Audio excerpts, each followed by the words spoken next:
in just over a minute.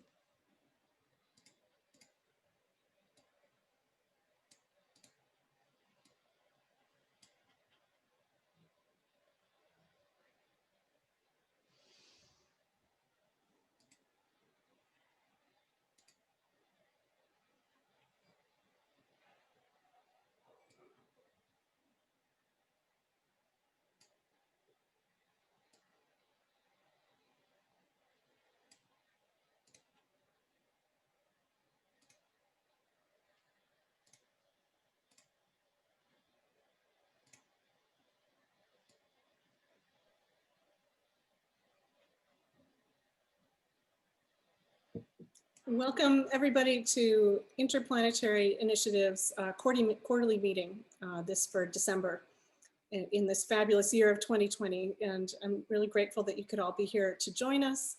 And I'm really grateful that all of our teams are continuing on and we're bravely making this all happen despite the difficulties of our world around us. And so thanks so much for joining us today.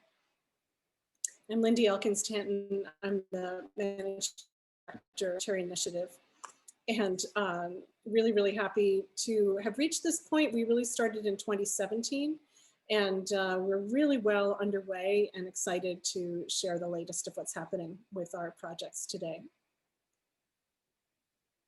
Go to the next one, Abigail. There we go. So good to know. In the Zoom webinar format, attendees are not seen and you're muted by default. During the Q&A, there are going to be periodic Q&As throughout today's presentations. Please submit questions using the Q&A button. The ones that you put in chat will not be seen by the presenters, and so definitely put them in Q&A. And for best viewing, you can switch to fit to window if you like in the right-hand corner, upper right-hand corner of the video screen. The webinar recording will be shared with everyone. So this is part of our idea that everyone is invited all the time, and we're really happy to have everybody participate and or view.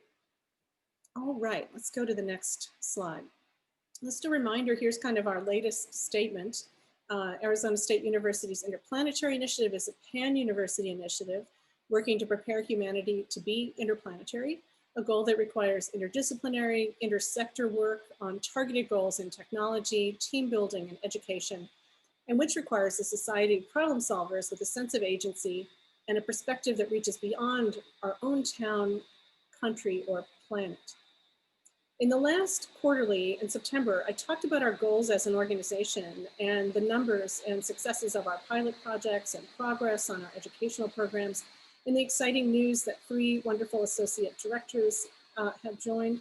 And I also introduced our new advisory council. And since then, some lovely new things have happened.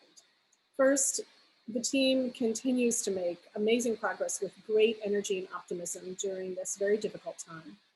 True across the board, the pilots, education initiatives, plans for the future, the board, and all of our team members. So to the whole II team, everyone involved and moving us forward, I'm so grateful for your dedication and work, and I feel so fortunate to be on this journey with you. And then we've had 2 meetings with the advisory board. I will just confide, a little bit of a concern that we would have trouble transmitting the hugely audacious intentions of Interplanetary Initiative. No less than trying to help human society evolve. But of course, the brilliant people on the advisory board completely get it. And we have a beautiful collection of amazing ideas and engagements for moving forward. We'll be holding a significant strategy and vision session after the holidays, just to begin. And if I could have the next slide, Abigail. Thanks. This is just a picture of a hillside that's near where I am in Massachusetts right now. I thought it sort of inspired some kind of vision and distance seeing idea. So finally, our ASU president, Michael Crow, and I have been talking extensively about the future of Interplanetary, and it is a bright one. We're starting the process of hiring a deputy director who will be full-time on Interplanetary. And there are a lot of new plans, but they're not quite ready for release. Stand by in the next month for exciting news. I'm really happy to be able to share coming up information about new projects and plans for the future, staffing, and additional ways for everyone to get involved, which is one of the things that we hope for the most. So let me briefly review what's ahead for today. We're going to start with, on the top left is the overview update that I've just given you. That's the whole thing that I have to say, to share right now. And then we're going to hear about progress with the technological leadership degree from Associate Director Evgenia Shkolnik and our head for student success, Josh Thompson. And then we'll go into project updates. Oh, there'll be Q&A at the end for that. And then we'll go into project updates. These are not all of our projects, but they're the ones who were able to come and join us today. And each one will give a 7-minute presentation and to be followed with Q&A. And all these projects are making fantastic progress, and I am also really excited to hear how they go. And so let me turn it then over. Oh, I guess there's a question for there's an option for Q&A in case anyone has any questions for me right now. Certainly not necessary. I don't happen to see any questions. I'll wait just one more moment in case there's a question, but basically my message is good things are ahead and I can't really talk about them yet. And so it doesn't really inspire questions. So then let me turn it over to Evgenia and Josh. Thanks.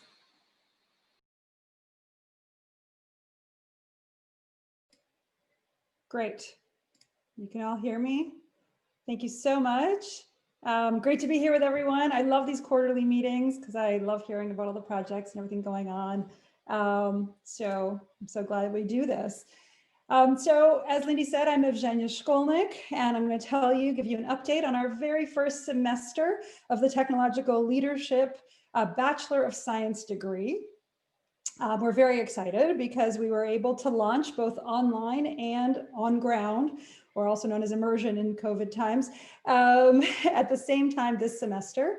As some of you may recall, the degree is designed to teach students the skills that they need in their lives and that their future employers will need from them, since content is no longer the differentiator in education.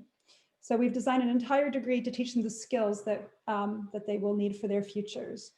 Next slide, please, Abigail. Thank you. So I'm speaking on behalf of myself and Lindy, whom you just met, and Josh Thompson, who will speak in a few minutes, our academic coordinator and student success guru. Next slide, please.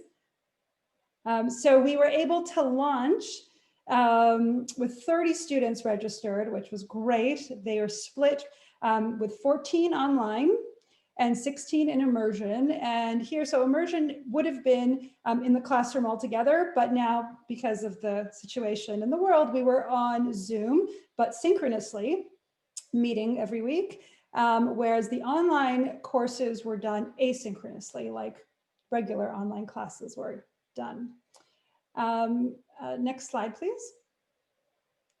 So our students are required to take a thinking course and a making course each semester. And we had these offered for both the online and the immersion program. They were offered by the Interplanetary Initiative, Herberger, and the School of Earth and Space Exploration. So thank you very much for making these courses available and designed for our particular degrees. So this really is a pan-university degree, and many different schools are contributing within ASU to the program. So of course, so with the immersion classes, we were all on Zoom, and we did have to contend with COVID. Some of our students did have COVID, but this is where Zoom really helped us out a lot because they didn't have to miss class.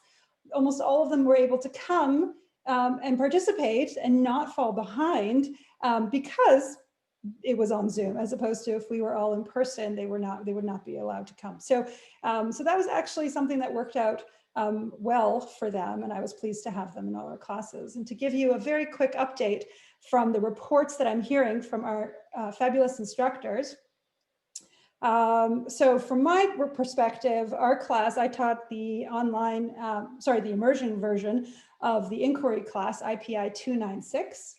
And we were doing the inquiry method where we ask natural next questions and try and answer some big goal. And our goal question of the whole semester was how and why build billion-dollar space telescopes to search for extraterrestrial life, which I thought was a really fun thing, the way the students had tackled it in many different ways. We had our last class yesterday, and it was good fun. And also in parallel, Lindy was teaching the online version of this class, which she reports went really well also. And thanks to Lindy for coming to our immersion class as well regularly. And it's probably, the course that Lindy taught was probably the first all online, completely student-led inquiry course ever. And so congratulations to you, Lindy, for pulling that off. And then Jake Pinholster taught the Creative Future Studio, HDA 296 in the immersion mode, where the students were able to develop a sustainable clothing brand venture. And of course, through the process, learn an enormous amount about ideation, collaboration, equity, leadership, and all the things that we are trying to get the students infused with. And parallel to that, Phil Weaver States did teach the asynchronous version of Creative Future Studio online, where they developed and designed a conscious consumer app that connects local farmers with prospective buyers. I would love to hear more about that when we have time. Maybe the next quarter we can hear from these students, because I want to hear what they've been building in these classes. And lastly, an immersion version of SpaceWorks, SpaceWorks 1, which is led by Sherry Klug-Bunstra and Phil Christensen, and they have a team of instructors, in fact, where they then had to take their typically very hands-on class and make it hands-on but remote. And they managed to do that swimmingly well. They had to embed COVID safety protocols. And in order to do that, they created these tools and material kits that the students then had to come to campus to pick up, and did everything at home. And then eventually the students did come individually and in a very safe way to drop their creations to see if they survived from the 6th floor of ISTB4 building, one of our buildings on campus, and to see if their creations would survive the fall. And they live streamed the whole thing. 150 people tuned in to ask questions and cheer on the students. So that also went really well. So I have to say, for a first semester of this degree and with the situation of having to be in immersion online and in parallel online, I think it was a smashing success. So thank you to everyone who's been contributing to this degree. Now looking forward to the next spring semester and the summer semester is what Josh Thompson will talk about, as he's been planning the future for the students and the degree. Go ahead, Josh, over to you. Thank you, Evgenia. So as Evgenia noted, we had a very exciting quarter. We formally launched the program, but in addition to that launch, we've continued with a large amount of outreach, both to students and to the rest of the ASU community as much as possible. And so these are three of the workshops that we presented this quarter. We worked with ASU admissions and the college's recruitment staff to host 2 presentations of what's known as More to Explore. More to Explore is a webinar that brings prospective students and their parents, as well as admissions staff and guidance counselors, anybody you can think of, to come learn more about programs here at ASU. So we were able to discuss how the technological leadership degree program varies from traditional university programs, but is very well situated to help students to harness their own potential and maximize their success in their futures. So it was very exciting to present that information both to ASU and to some of our prospective students. Additionally, as part of our mission to improve access in higher education, we also presented at the Inclusive Teaching Strategy Series with the college's online team here at ASU as well. I presented a piece on eliminating hidden curriculum to improve outcomes for students who traditionally lack access in higher education. And then finally, we presented for the first time an internship workshop to provide a little bit more information for our students. Those of you who've been following the initiative for a while know that one of the innovative and exciting portions of the technological leadership degree is that students are expected to do about 600 or 550 hours of internship experience during their degree. And so identifying those internship experiences can be a real challenge, as students have to look deeply into themselves and determine where they want to be, but then also have to be able to find those internship experiences and successfully apply. So the workshop looked through the entire application process, things that students can do to improve their chances, and gave a number of suggestions in helping to identify appropriate workshop or appropriate internships as well. And we can go ahead and move to the next slide. Thank you. And as we move forward into the spring, we are very excited to be moving forward with two new extensions of our partnerships. One is going to be with the Humanities Lab. The Humanities Lab will be offering their first inquiry course for us this spring, HUL 250. We're very excited about this. It's an alternative pathway. So instead of doing 2 lower divisions of the Beagle inquiry course, they'll only do one of those lower division courses. And in their other take, they'll be doing this introduction to problem-based interdisciplinary research with people who focus their entire careers on interdisciplinary research, and the ways that the humanities can help to contribute to that. So we're really excited about this partnership this spring. Additionally, Professor Phil Weaver-Stays will be will be offering HDA 496, which is our upper division Creative Future Studio course for the first time this spring as well. We're very excited to see how this goes with some advanced projects for our making students. Finally, we're going to be moving our first official internship class into internships in the summer of 2021.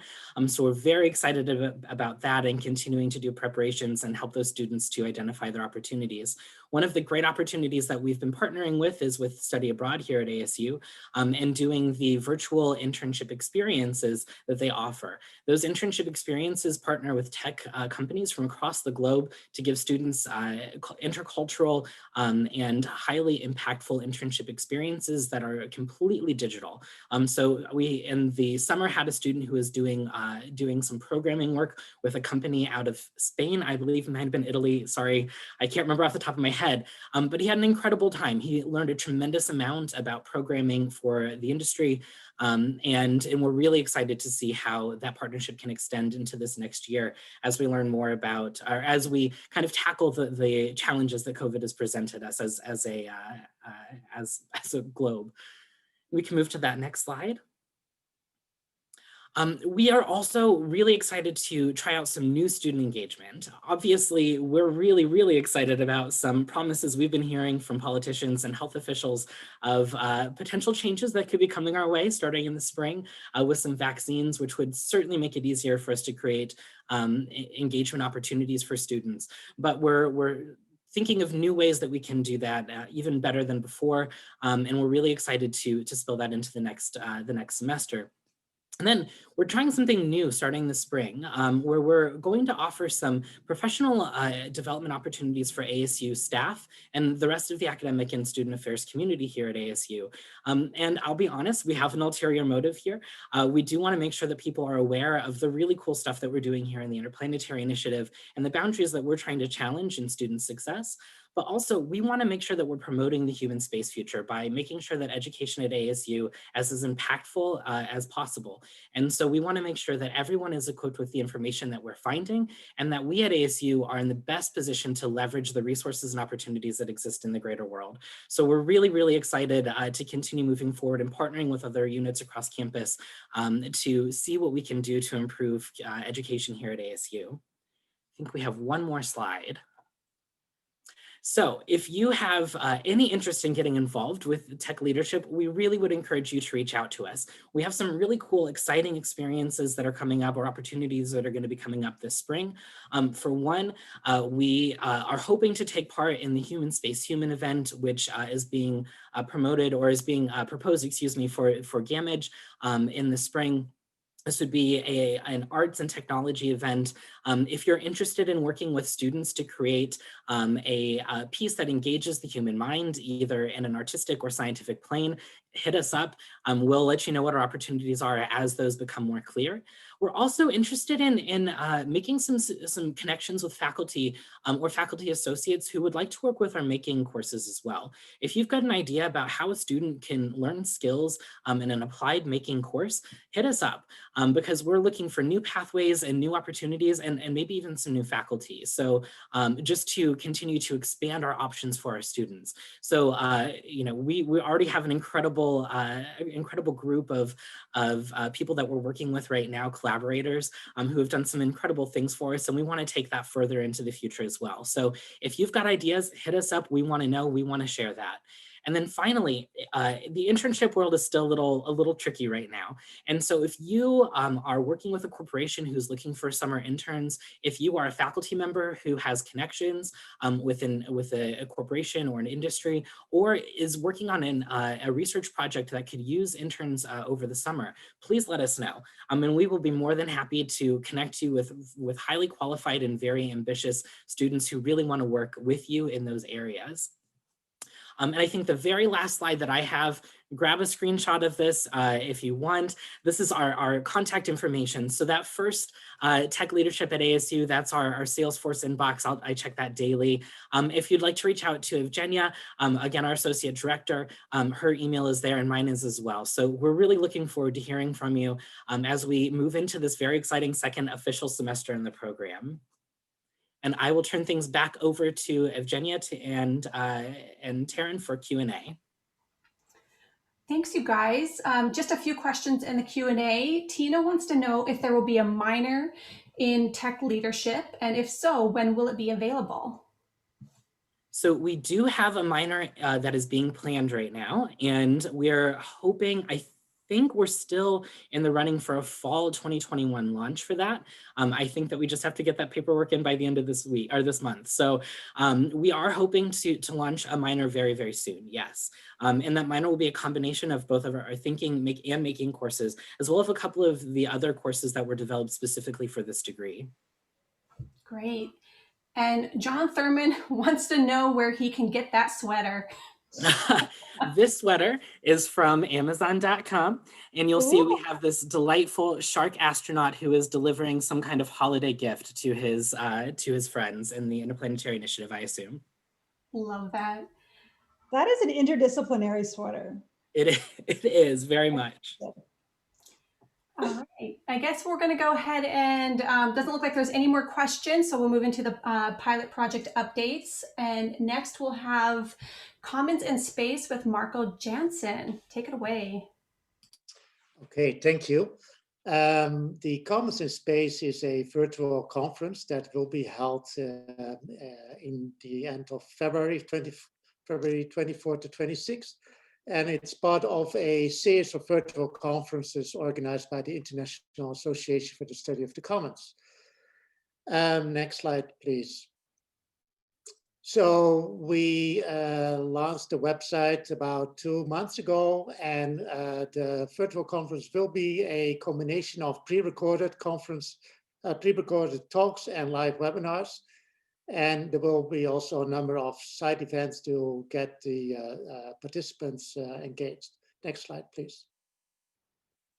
So we have a very diverse steering committee dealing with different parts of the Commons. So Commons can in space refers to, for example, mining of asteroids, or how to deal with dark skies in Arizona to heritage sites of related to space. So there's a lot of different dimensions to Commons, and we have people who are coming this from the more Commons tradition, like me. I'm more a Commons scholar, and those who are more coming from a kind of space policy perspective. So that's why this is a kind of a unique mixture of people who are coming together for this conference. Next slide, please. So we have, because we have launched the website about 2 months ago, we focus on advertising the conference. We have a number of proposals for talks and webinars we got in, but we mainly focus on advertising now. And we do, the Interplanetary Initiative, you may have seen that, is helping with that. also via social media, the context of the steering committee, and we also target specific scholars because they may not all follow us. They, in terms of it's given the very diverse nature of this conference, we also target people from who have published on areas which we would like people to come. Next slide, please. So we have a number of submissions coming in, but given that the deadline is January 15, we expect that most will be in the days before. That's the typical dynamic. So we don't know yet how, in a way, how big this will be, but we got quite some traffic on the website and inquiries about it. So we are confident that the word starts getting out. Next slide, please. One of the things that we are working with as the steering committee is to set up a potential special issue for a journal like Space Policy, so that we could also offer that a number of the presentations will end up in the scholarly literature. And so that's something that the steering committee is working on. Next slide, please. And there will be a number of side events. One of the challenges of doing a virtual conference is to have people interacting in somewhat random encounters.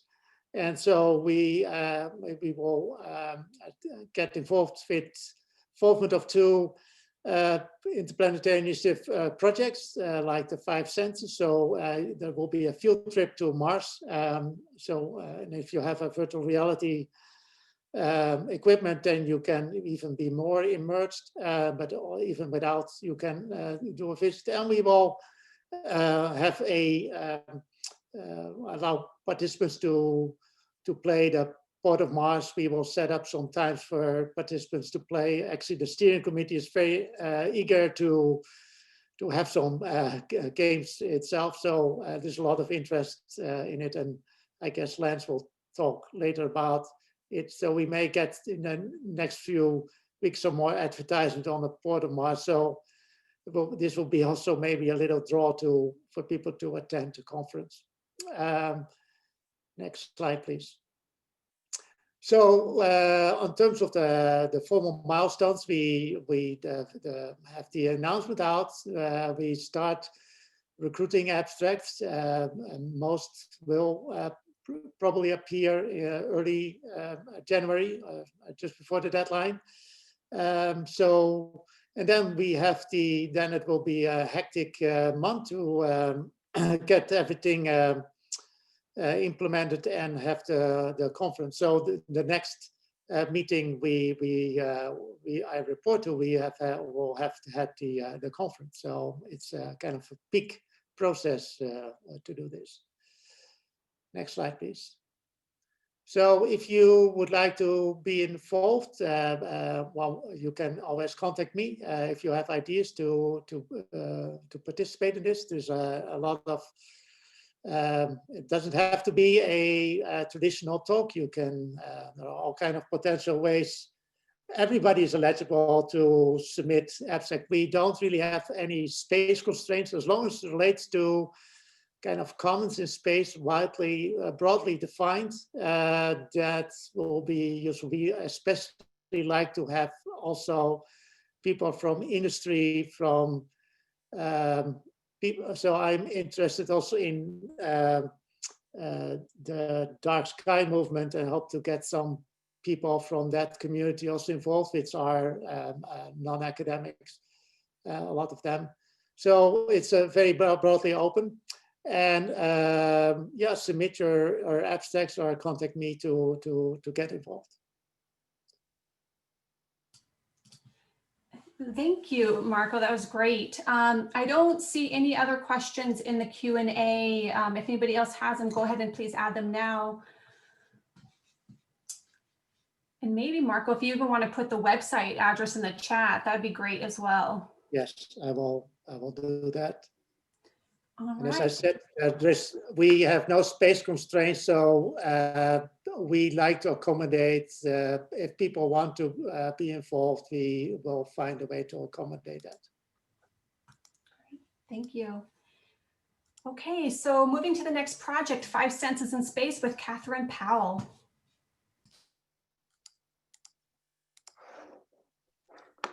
Hey, so we're 5 Senses in Space, and we're using immersive environments to imagine what space is like right now and what it will be like in the future when we're all able to kind of get out and explore it. So I have updates on a couple of our projects. If I could get the next slide. Yeah, first an update on our Mars Hab.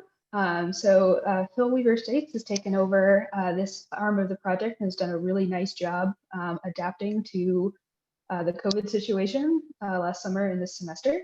We haven't really been able to spend a lot of time in the Mars Hab for obvious reasons, but he's still been using it as a framework to imagine what futures on Mars might be like.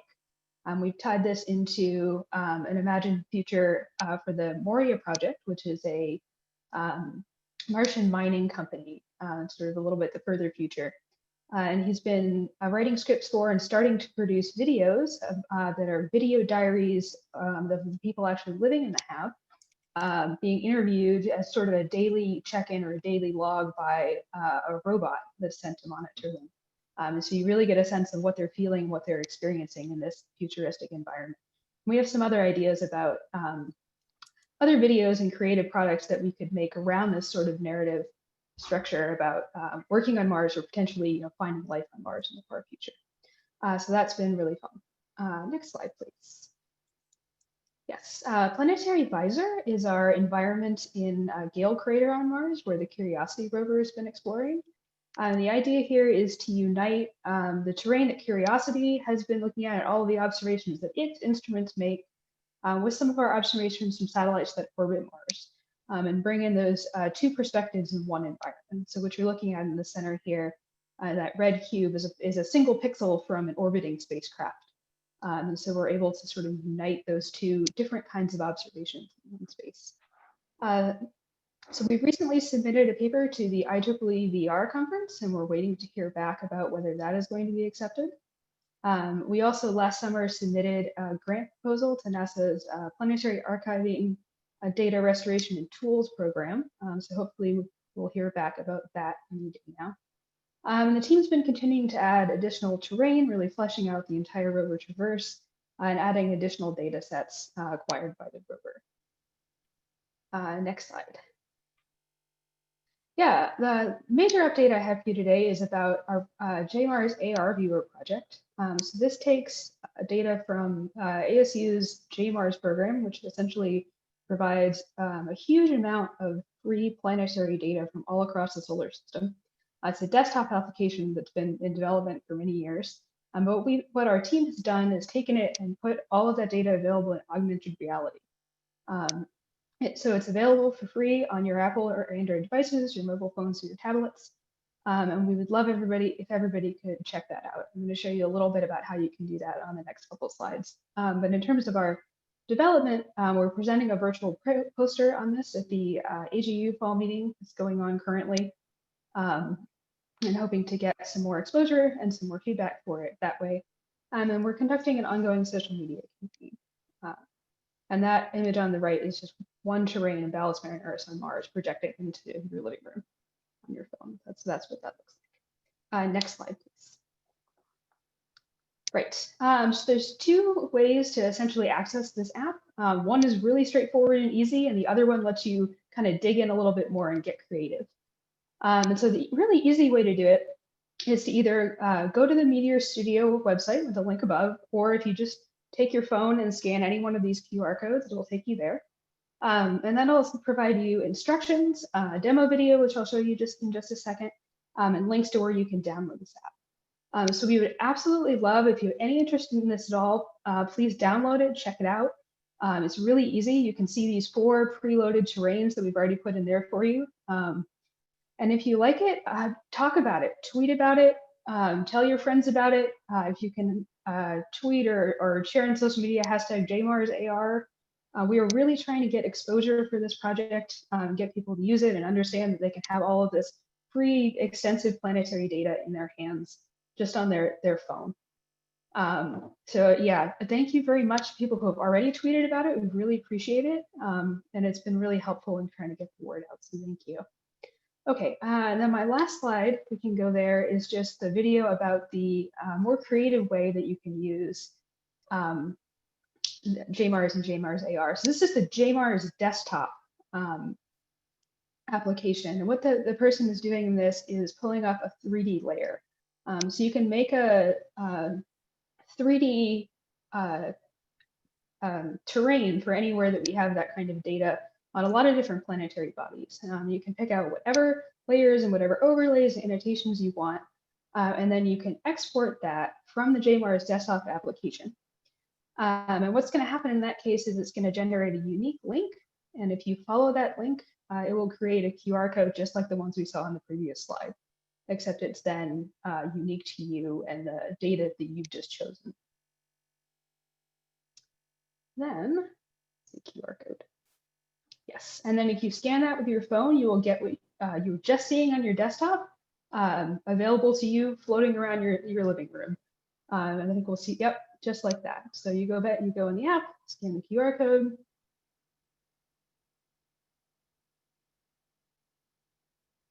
And ta-da, you have Mars on your living room floor. So this has been really fun to work on. The Meteor Studio folks, Robert Lekema and Lauren Gold and their team have worked really hard on this. And if you guys are willing to share or tweet, we would think that would be really awesome for getting out word about this project. So that's the end of what I have. Let me see if there are any questions. Thanks, Catherine. Will Meg Hufford just wants to say that this is magnificent, so great job. And I don't see any other questions in the Q&A right now. If you do have some, please add. No. All right. Well, I guess we'll move on to the next one, the Interplanetary Podcast with Lance Gararvi. Take it away. Thank you. So one of the recurring questions the Interplanetary Initiative has asked really since its inception is, how do we galvanize public support for human space exploration? We need to create compelling narratives that are going to power and sustain the mission of making us an interplanetary species. But how can we best disseminate those stories? As Lindy put it at the time, how can we socialize new ideas? Sure, there's art, law, religion, but those were the way we did things in previous centuries. This is the 21st century. Now we make podcasts. So the Interplanetary Podcast features innovators and thought leaders, engaging them in conversations around the big questions around the future of humans in space. Some of our goals: to become a leading and accessible voice in advancing the conversation on human space exploration, and to promote narratives of positive and inclusive human space futures. Key messages are that the future of humanity is as an interplanetary species, and that addressing those challenges requires broad interdisciplinary efforts. And lastly, an inclusive message that we want space to be for everyone. So next slide, please. So probably one of the most important jobs for a leader is assembling a great team. If you do that well, the rest of your job is easier. And I don't want to brag or anything, but I knocked this out of the park. We have an amazing team. Our hosts, Andrew Maynard is a well-known physicist and author. Katie Coleman is an astronaut and a bona fide American hero, and will be the only host of a space podcast who has actually been to space. Both are just brilliant and outrageously charming. They're verified Twitter accounts, these blue check mark elites you hear so much about. All of that work, all of their work is mastered behind the scenes by Steve Christensen, our immensely talented veteran sound designer and engineer. So one of our goals has been, actually, next slide, please. One of our major goals is partnering with a major media outlet, and we're currently in the process of hammering out the details of that. We're going to produce a season of 8 episodes this fall and early spring to launch the podcast in March of 2021. So we were asked to talk about failures or challenges or obstacles. We'll do that in the next slide. Let's go there. Failures. So last year, we built this awesome recording studio with state-of-the-art equipment and groovy lighting, and then COVID hit and we couldn't use it. So now we have to record everything remotely. So we did some research in how best to do that. And a few weeks ago, we recorded our first interview with the amazing space lawyer, Temebe Aganama. The interview was awesome, super interesting, but afterwards we discovered we lost the recording due to a technical problem. It's okay. We'll set another date and redo the interview with Timmy because we love talking to her.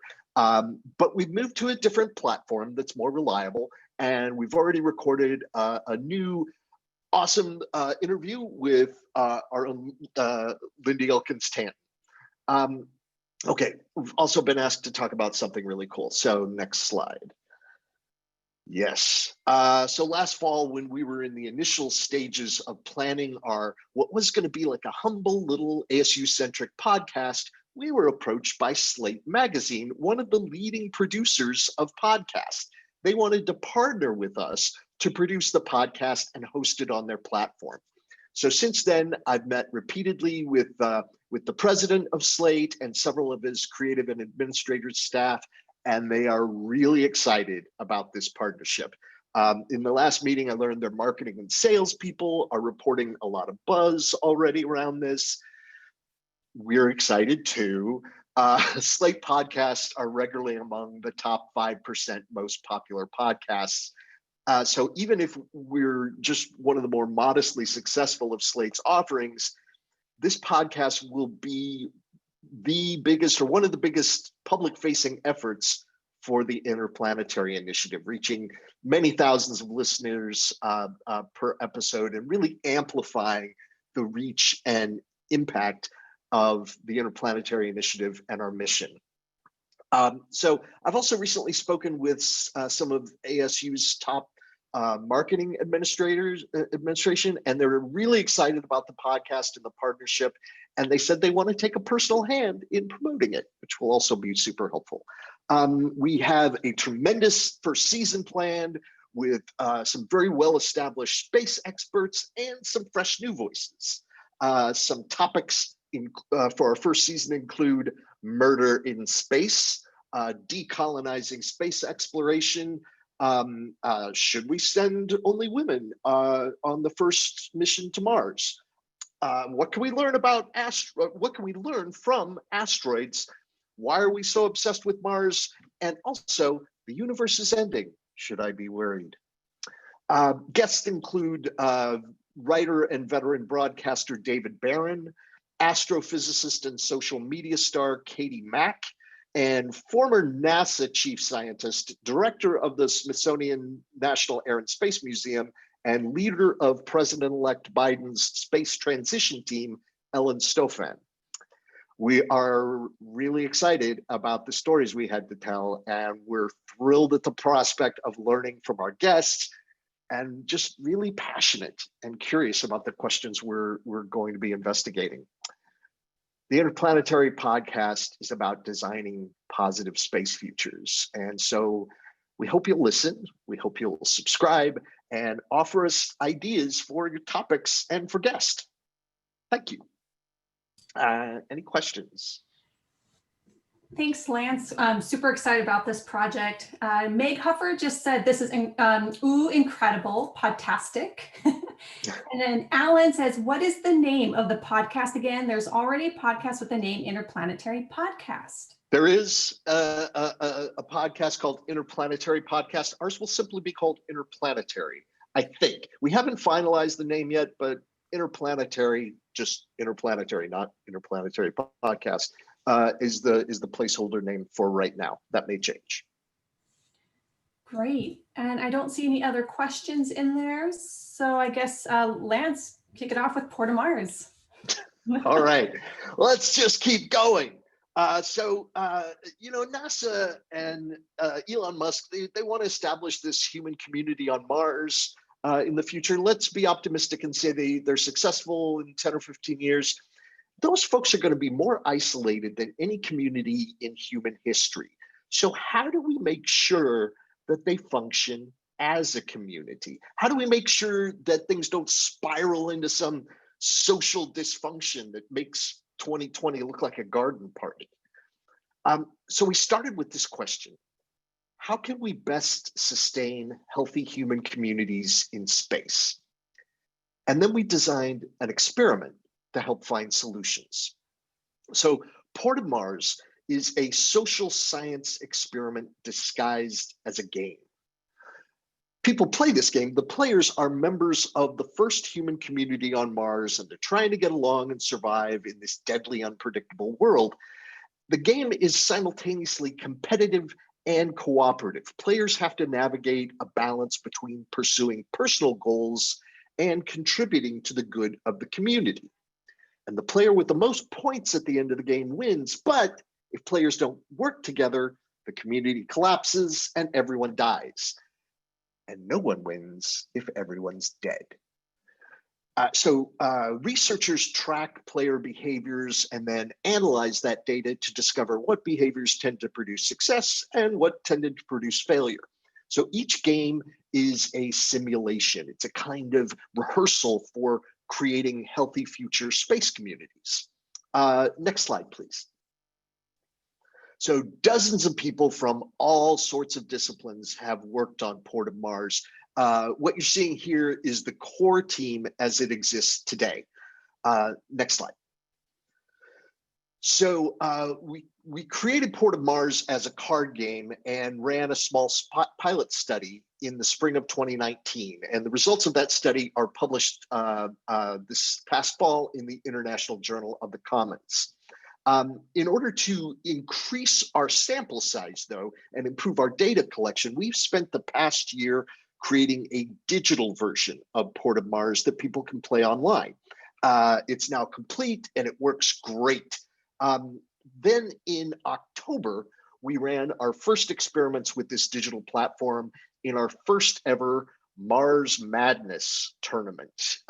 It's a kind of NCAA type series of games in which players compete in a series of elimination brackets. Let's see, I think that covers all of those things. Next slide, please. So here's a screenshot of the Port of Mars interface. This is the dashboard players see during the game. Next slide. So our biggest challenge, by October, after months of play testing, tweaks, and bug fixes, we were really satisfied that the game was ready for experiments. And we wanted to hold the March Madness tournament before November to avoid the chaos and distraction of the presidential election week. And this meant we had to rush to recruit students to play the game. Now, with a lot of help, we managed to get 142 students for our first tournament, which is pretty good for our first attempt. But we hope with more time and better planning, we hope to get hundreds more for our tournament in the spring. Next slide. The Mars Madness Tournament Championship game featured the top 5 performing players from all the previous rounds. And as I said, the game is both cooperative and competitive. Players have to decide how they're going to apportion resources between supporting the welfare of the community and acquiring points themselves. So all 5 of these the players that were in the championship game had proved themselves to be both cooperative enough to ensure that their previous teams survived, but also selfish enough to win those games. Incredibly, in the championship game, all 5 players decided that they wanted to work together to end the game with the same number of points so that the game would end in a 5-way tie. Even more incredibly, they did it. This was like the end of Hunger Games or something. This is truly an astonishing accomplishment. Our team we were just like stunned and delighted. we'd never anticipated an outcome like this, in part because we know how difficult it would be to actually achieve. What these students did was perform a model of cooperation, of civic practice, of honesty and transparency in a really, really tough, grim year. This was just food for the soul and a truly inspiring story. So next week, the winning team is going to gather for a championship dinner with astronaut Katie Coleman. It'll be on Zoom, of course, but we're ordering pizzas delivered to everyone so we can all eat together and hear from the students themselves how they achieved this amazing accomplishment. So, like a lot of research in space exploration, the work we're doing will be useful here on Earth too. For instance, combating COVID-19 presents a host of difficulties just like the ones we're investigating. With every game we play, the Port of Mars team is searching for ways to effectively meet these kinds of challenges on Earth and in space, now and in the future. Because with Port of Mars, we're not just thinking about the future, we're rehearsing it. Thank you.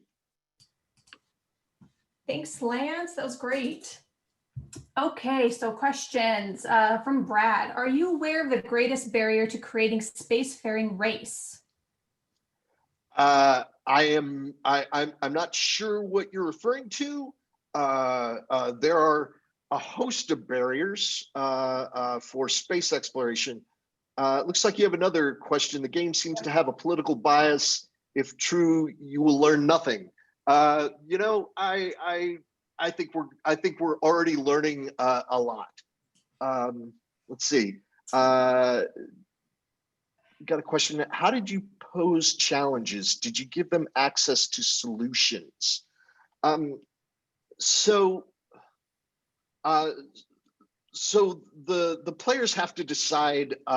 They have a certain amount of resources, and they have to decide how to spend those between supporting the welfare of the community, the upkeep of the physical infrastructure, and pursuing their own personal interests. This is what Marco and his social science colleagues would call a social dilemma or collective action problem. So the game involves those specific kinds of challenges, in addition to a set of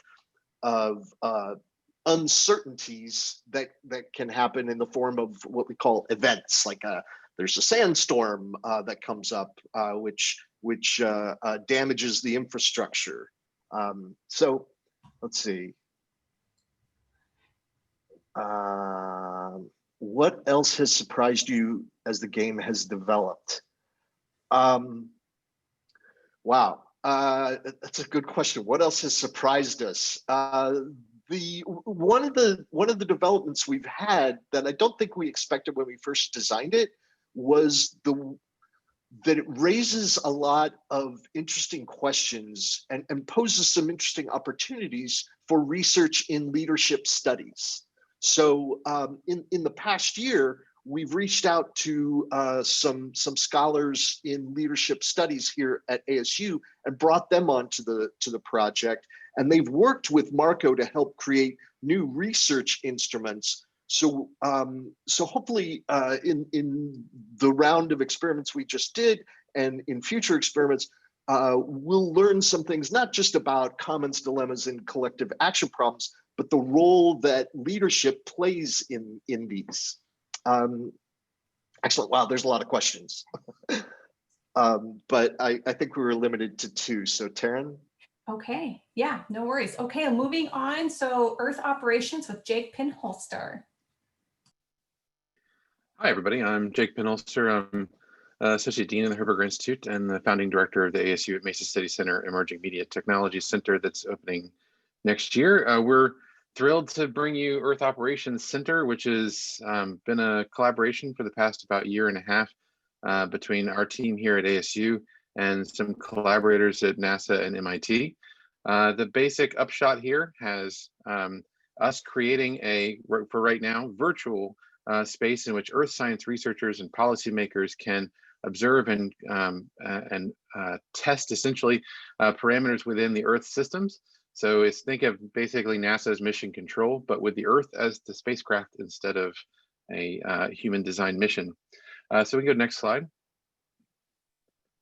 Our team right now, and there has been, just like with many of the teams, a lot of changes over time. Our NASA, our MIT team has changed both the representatives from the MIT Media Lab and the Aeronautics and Astronautics department just in the last couple of weeks.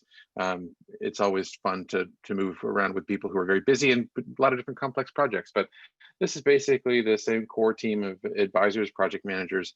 We're very lucky now to have Ashik Sheikh from the Meteor Studio here as our project lead. He's very passionate and has very quickly been making some great progress over the last couple of months. We can go next slide. The core of the Earth Operations Center idea is this notion of a kind of control center for spaceship Earth. And this was an idea that originated with Alex McDonald and David Newman a number of years ago. And it has evolved here over the last year and a half in the Interplanetary Initiative through a series of different iterations that have been impacted by the things going on in our world. But the long-term goal is to create which we figure is in the 8 to 10 year future, is to actually create an architectural space in Cambridge, Massachusetts, where we can actually build this environment, a kind of Uber mission control that is not just supposed to be a great place for earth science researchers to be able to share information, to work together and collaborate, but also a great place for public communication of science that has also an effective scenography is the word that we've been using. It has an impact on the viewer, like many visitors to NASA's Mission Control site as part of their experience when visiting those spaces. So we know that the final product must be dynamic and effective research collaboration space, have a visceral and emotional effect on the viewer, be able to convey the importance of the things going on, particularly in climate change, which has been the focus of our work, especially recently, and then enable through innovation and display and UIX design new insights into Earth systems to be able to make data available in a way that it hasn't been before in order to seek new patterns and to understand new confluences in the Earth systems. So we can go next slide. So our goals this semester, and we're pretty close, but complexities in the team have kept us from, we're going to be a couple weeks behind, I think, in completing our total specification document and having a draft VR version that will be complete. I think we'll be a couple weeks into January, just because of the craziness of the end of the semester and the fact that we were all kind of pushed remotely by COVID and other factors. And then we've also decided recently to take the project in 2 different simultaneous paths. Our work in VR has led us to understand that there are things that are available in the virtual space that will not be available in a true architectural space, which is limited by the laws of physics. So our long-term goal now is to use the VR to first prototype the architectural space, which we still feel is important for many reasons, including the impact that's available in a true person-to-person visceral experience and sharing of space. VR hasn't quite matched that yet. But the VR is also important because it enables the participation of individuals who can't make it to the architectural space and makes different types of engagement possible. So the ultimate project will have a VR version, an architectural version, and then a densely woven set of connective tissues in between those two. So the systems interact, and so that people who are participating in VR can be present in the architectural space in new and interesting ways. So we do have, one of our biggest risks is that we have a lot of team complexity, but we still have some missing pieces. When you're trying to model the entire Earth in several different paths, there's a lot of complexity. So we still have some people to bring on board. So if we have additional folks who are from the Earth Sciences who are interested in being advisors, we will start shipping out Oculus Quest kits that that have the VR prototype in them for response by researchers in the field in the next few months. So we do want people to volunteer as respondents. And then also we need systems engineers, people who are good at understanding how different data sets can be rapidly and without a lot of work on each individual set brought into the system for visualization in new and interesting ways. So those 2 things are critical needs for us over the next little while. Go to the next slide. So this is just a quick recap of the milestones. We expect VR prototype revised based on field feedback to be sometime in the spring, and then finally at the end of the year, debuting the VR model at a kind of larger event, hopefully then with people actually being able to be in person post dissemination of a vaccine. We have to push that to next year. I think everybody will be on board with that. Next slide. One of the things that we've done recently and that we're continuing to refine is, this is kind of helping us zero in on things, is we realize that we can't model all the systems all at once. So long-term, the Earth Operations Center is supposed to be able to look at the Earth as a kind of holistic set of systems together, all in the same space. But we realize that that has a lot of different moving pieces, especially when it comes to integrating data sets from across the spectrum. So what we've done is focus in on a few scenarios, and all these scenarios are chosen as inflection points in climate change, where we see long-term timescales that have very short-term turnings to tipping points, and that then go on and have long-term effects. So we're trying to combine the long and short-term, which are both critical pieces of the Earth Operations Center mission, by choosing a few scenarios. So by the time we finish with this year, hopefully you'll kind of be able to play through these different scenarios as we by participating in the via the HMD and the virtual version. Next slide. Just a few visualizations about the types of things that are going to be in the VR versus the architectural version. So one of our great contributors was Eshwar Anandapadmanabhan from MIT Media Lab, who created the Virtual Mission Control Center in parallel with the Earth Operations Center first year as part of his thesis, and was able to model a bunch of different ways of us interacting with data in a virtual environment, starting with these kind of 3D tables.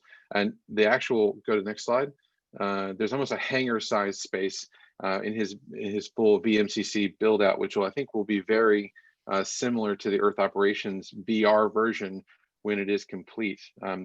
Eshwar was building this for a virtual mission control for a spacecraft, but this is, we see that this will probably be the kind of model. There's no reason to focus things in on an individual space, an individual direction in VR, because anyone can bring up data around them all the time.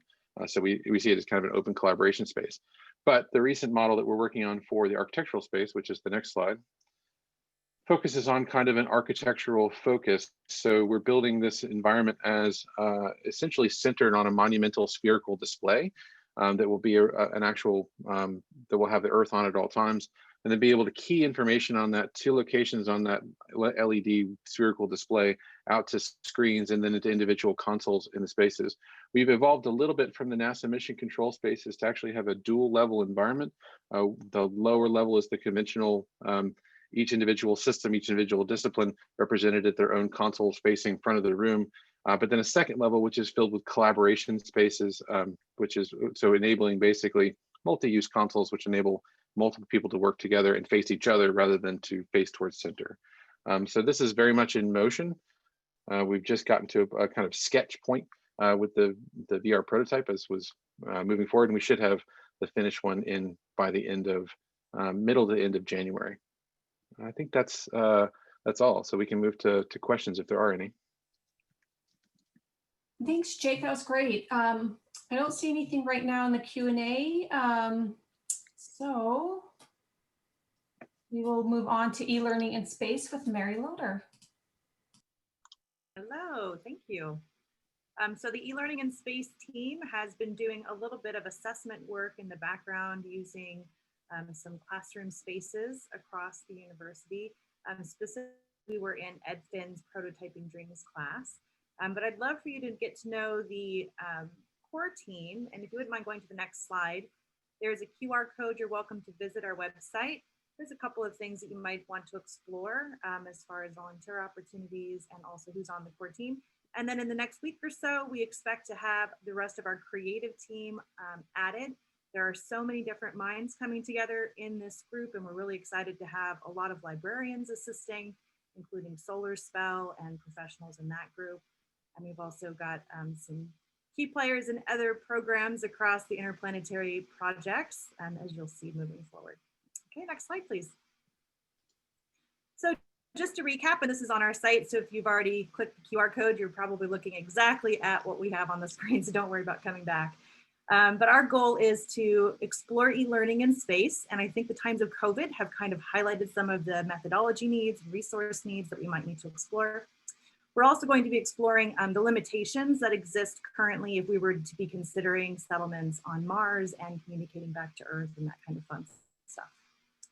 So the reason that we're doing this is as we increase the frequency and length of space missions, we need to have a way of not only defining learning needs, but having communication in place so that learning can take place collectively and we can keep touch with the other Earthlings and feel like we're all part of the large universe community rather than just our planetary community. Some of the assumptions that we have is that we'll have all the right people. Right now, we've currently begun the hiring process, or we will be beginning the hiring process next week for the spring. And so those assumptions are based on us finding the right talent in those spaces. We're looking for a videographer and for a creative storyteller, specifically undergraduate students, because we like to highlight the students over at ASU and the work they've done. And so they're a big part of our whole team and exploration of learning in this space. And so our success, as we have discussed previously, is going to be defined by producing some stories and producing a simulation. And in addition, we hope to have a professional paper, or maybe we'll publish in future tense or something in that space so that we can have this continued conversation about the learning needs, how they've been highlighted over the last year, and how that could relate back to early and later planetary missions. Next slide, please. Thank you.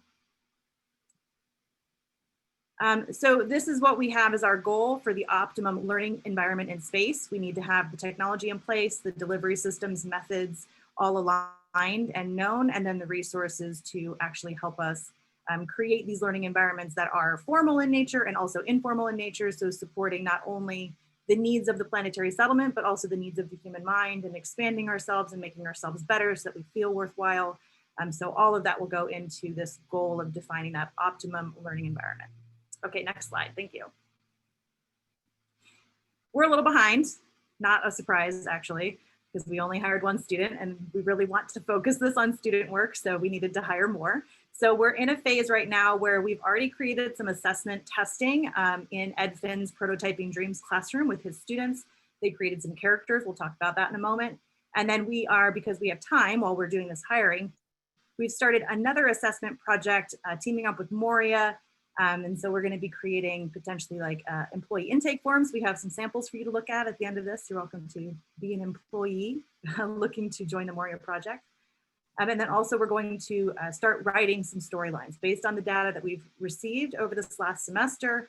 Now we're going to write storylines and begin producing content to help tell the stories. Okay, next slide, thank you. So as I said, we do have this need for talent. Currently, we're looking to complete our Mars communication limits video.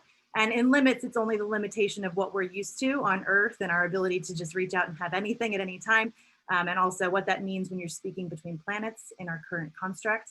And then also, if you want, you can pass this flyer around. So there's a second QR code. So if you don't want to sign up, but you know somebody who might be interested, please definitely circulate the flyer, have them fill out an opportunity to become a volunteer within our group and to help us make this neat video and neat stories moving forward. Okay, next slide, please. So a little plug there. So here's one of the characters. Megan Anderson is a student in Ed Finn's Prototyping Dreams classroom, and she created Nova. Nova is a 20-year-old.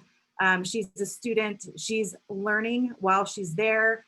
She appreciates different types of learning environments. And so in reading these, we realized that we could probably align our assessment experience to President Crow's Learning Realms at ASU.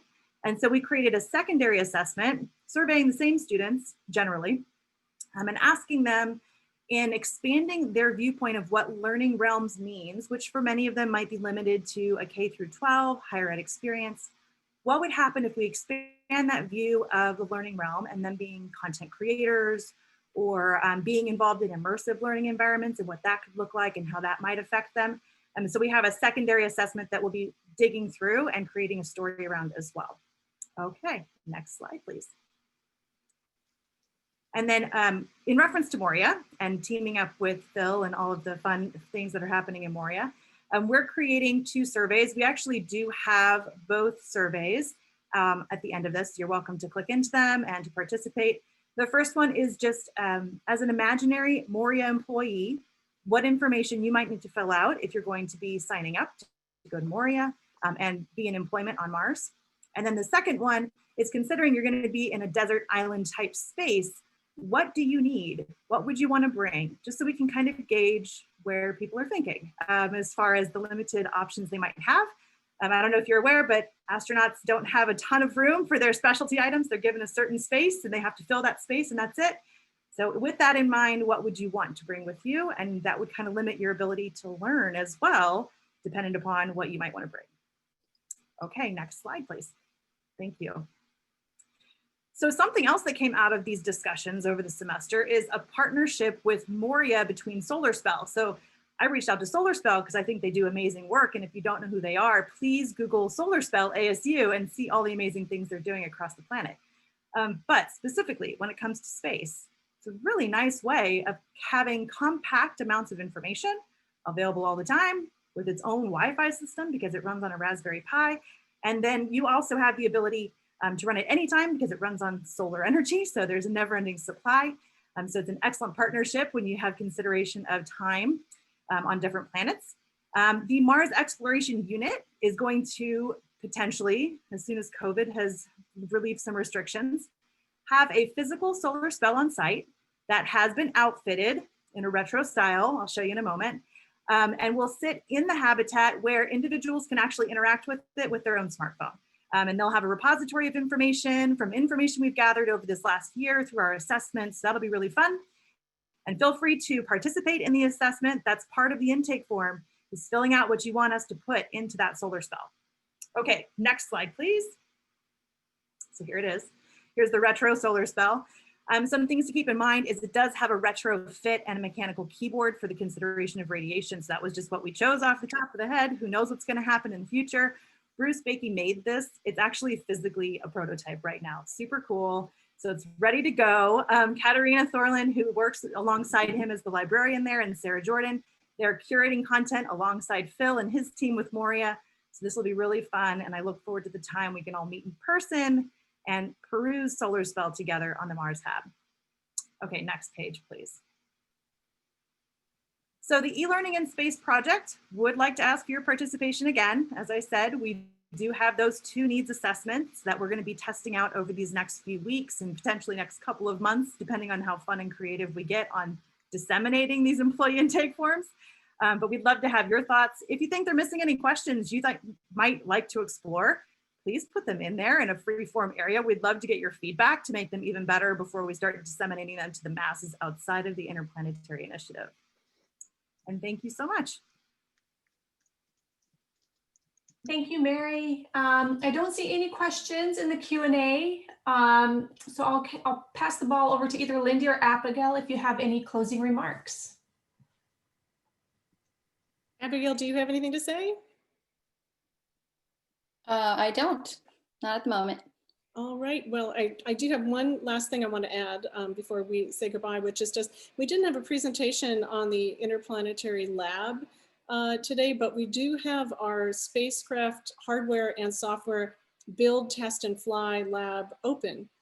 We have a tremendous team of undergraduate and master's degree interns who we call lifeguards who are running it, and we have several projects COVID moving forward, and we're really excited, looking forward to future projects with outside partners that would use this lab space. And so I wanted to make sure that you all knew about that as well. And other than that, it's just many, many thanks for coming today and for paying attention to Interplanetary and for participating. And thanks so much to the team that made it possible, to all the presenters, and for all of you who came. And I think that's it. Thank you so much.